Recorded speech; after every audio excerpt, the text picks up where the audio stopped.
Olá, eu sou Joara Moreira, acadêmica do curso de Pedagogia, 8º semestre pela Unigran Europa. Nesse vídeo, vamos abordar alguns conhecimentos pedagógicos. Vamos começar falando sobre o Projeto Político Pedagógico, o famoso PPP. O que é o PPP?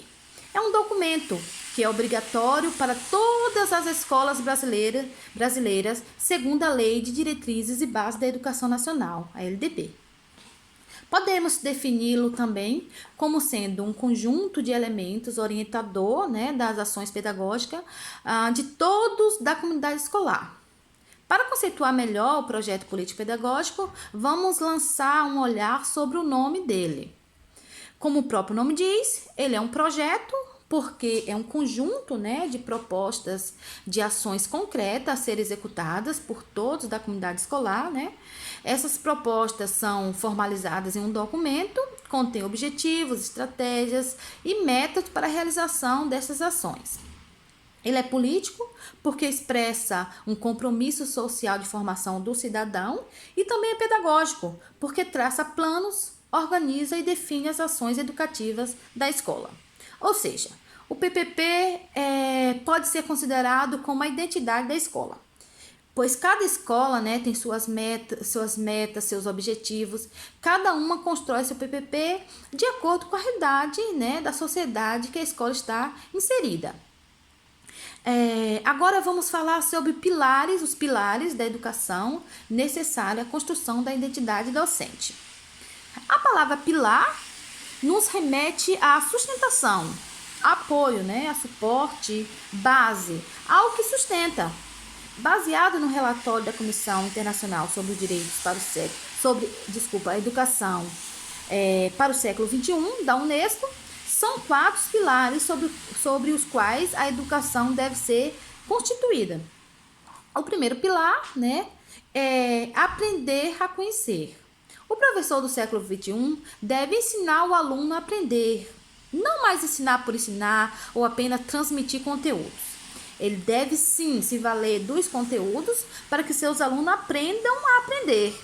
Aprendam a pesquisar, aprendam a perceber a realidade e com isso aprendam os saberes necessários para o seu desenvolvimento, Os saberes da língua falada, da matemática, da física, da geografia, da ciência, Ou seja, o aluno deve ter autonomia na sua aprendizagem. O segundo pilar é aprender a fazer. Esse pilar diz respeito à importância de desenvolver no aluno o interesse pelo fazer. O aluno deve ser capaz de transformar o que ele aprendeu na materialização das suas ações. Tem que ter gosto pelo fazer. Por isso, uma aula tem que ser interessante, tem que ser prazerosa, tem que despertar a curiosidade dos alunos. Esse interesse deve ser sempre aguçado, O aluno tem que aprender a fazer.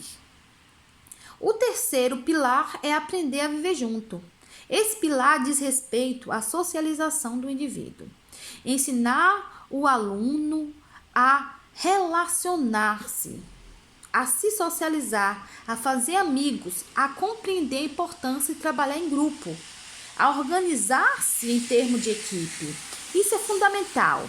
E muitas vezes é esquecido por professores que insistem em trabalhar com alunos enfileirados em um método, em uma educação tradicional. O último pilar, tão importante quanto os outros pilares, é aprender a ser.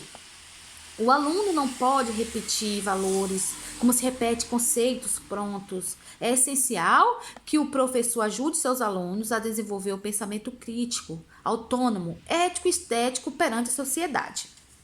O propósito da Unesco, para a educação do século XXI é justamente essa, É a formação de cidadãos íntegros, honestos, solidários e companheiros. Dando seguimento, vamos abordar agora, abordar sobre o planejamento educacional. E o que é planejar? Quando falamos em planejamento, nos vem à cabeça a ideia de projetar, organizar, estipular estratégias para realizar algo, não é mesmo?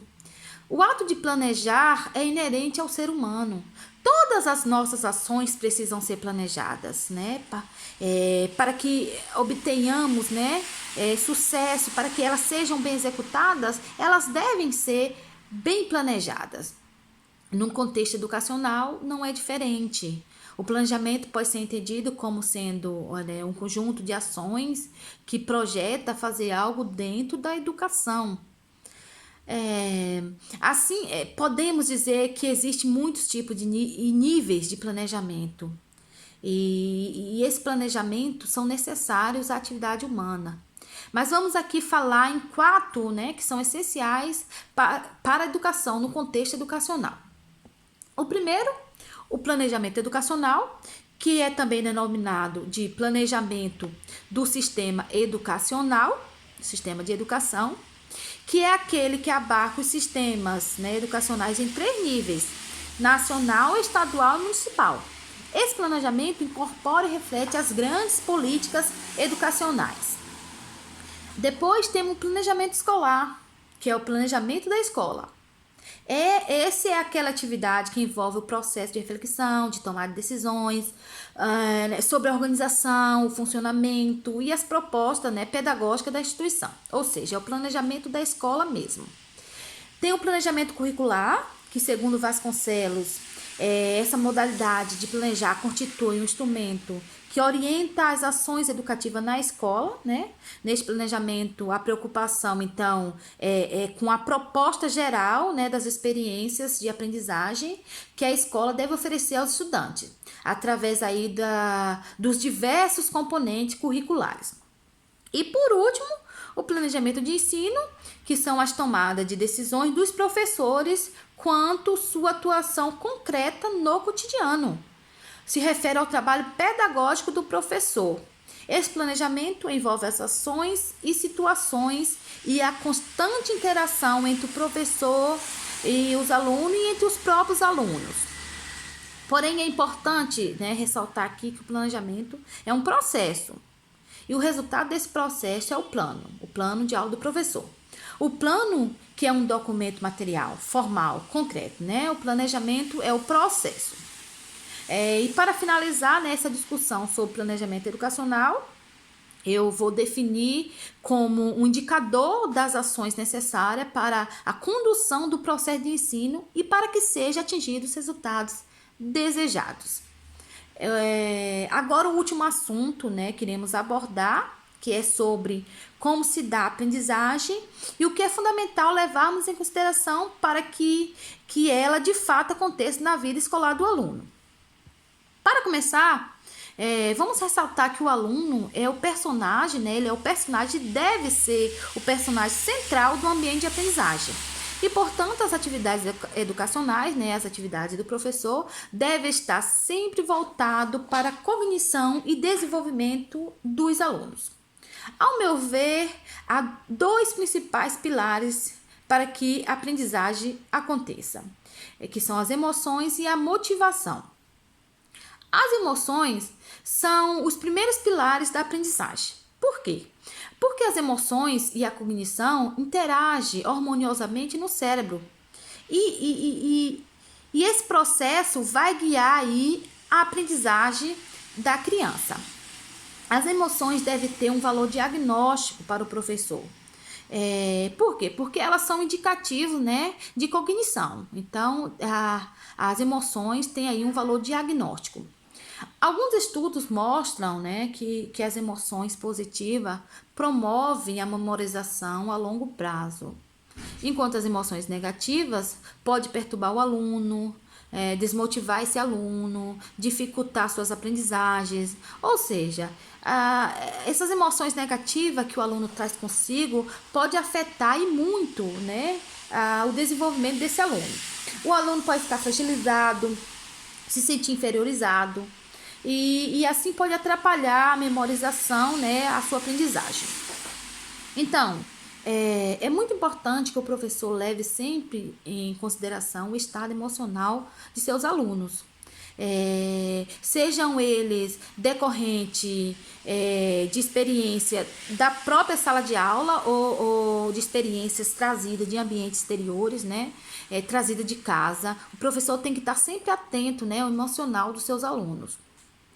Por outro lado, né, a motivação, né, vamos falar sobre a motivação, garante que os alunos adquiram conhecimentos e habilidade de forma relevante. Quando o aluno se sente motivado, suas aprendizagens melhoram significativamente. Isso a gente pode ver na prática. Os professores devem dar aos alunos o tempo, o espaço, o apoio que eles precisam, né, para pensar sobre suas estratégias de aprendizagem e como elas influenciam seu progresso. De uma forma mais geral, os ambientes de aprendizagem devem ter como objetivo identificar e estimular o interesse pessoais e o prazer de aprender dos alunos. São as trocas de experiências, né, que faz com que a aprendizagem seja significativa. Para terminar, eu gostaria de citar alguns princípios fundamentais para que a aprendizagem de fato aconteça. Em primeiro lugar, o aluno no centro, né, da aprendizagem, né, o aluno deve estar no centro da aprendizagem. Temos a questão também do ambiente, né, social, né, que interfere na aprendizagem, é o contexto social que o aluno está inserido. A avaliação constante do aprendizado do aluno, o professor tem que estar sempre, constantemente, avaliando, né, se o aluno, o desempenho, o aprendizado do aluno, para poder diagnosticar, né, para poder conhecer o que é que está acontecendo, se o aluno está realmente aprendendo e mudar seus métodos, né, sua prática. Um outro princípio é a questão da motivação, que eu já falei, alunos motivados, alunos que têm prazer em aprender, com certeza desenvolve melhor aprendizado. A questão da relação horizontal entre professor e aluno. O professor aprende e transmite conhecimento, ao mesmo tempo que o aluno também aprende e transmite também para o professor, ensina também o professor. E a questão das emoções do aluno.